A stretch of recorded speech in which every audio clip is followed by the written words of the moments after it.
ഞാനൊരുമാണ് ഓരോരുത്തരുടെ ഈ സമ്മേളനത്തിൽ പങ്കെടുക്കാൻ തിരിച്ചുള്ള എല്ലാ ഈ സമ്മേളനത്തിലേക്ക് CPI ടീച്ചറുടെ പങ്കെടുക്കുന്നുണ്ട്. ടീച്ചറുടെ ഈ സമ്മേളനത്തിലേക്ക് സ്വാഗതം ചെയ്യുക. ഈ പ്രസ്ഥാനത്തെ ഇങ്ങനെ അപവാദം കൊണ്ട് മൂടാൻ നോക്കുകയാണല്ലോ എന്നുള്ളത്. അപ്പോ കോടതി വിധി വന്നപ്പോ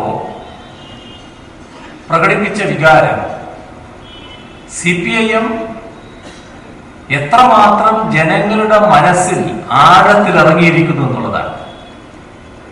CPIMന് നേടാൻ കഴിഞ്ഞ ജനവിശ്വാസമാണ് അത് പ്രകടമായത്. CPIMകാര് മാത്രമല്ല, ഇടതുപക്ഷ ജനാധിപത്യ മുന്നണിയിലെ ഘടകകക്ഷിക്കാരായവർ മാത്രമല്ല, ഇതൊന്നുമല്ലാത്ത സാധാരണക്കാർ പോലും ഈ ആഹ്ലാദത്തിൽ പങ്കെടുക്കുന്ന നിലയുണ്ടായി. അത് CPIMന്റെ സാന്നിധ്യം കേരളത്തിൽ ആവശ്യപ്പെടുന്ന ജനസഞ്ചയമാണ് ആ രീതിയിൽ വികാര പ്രകടനത്തിൽ പങ്കെടുക്കുന്നത്.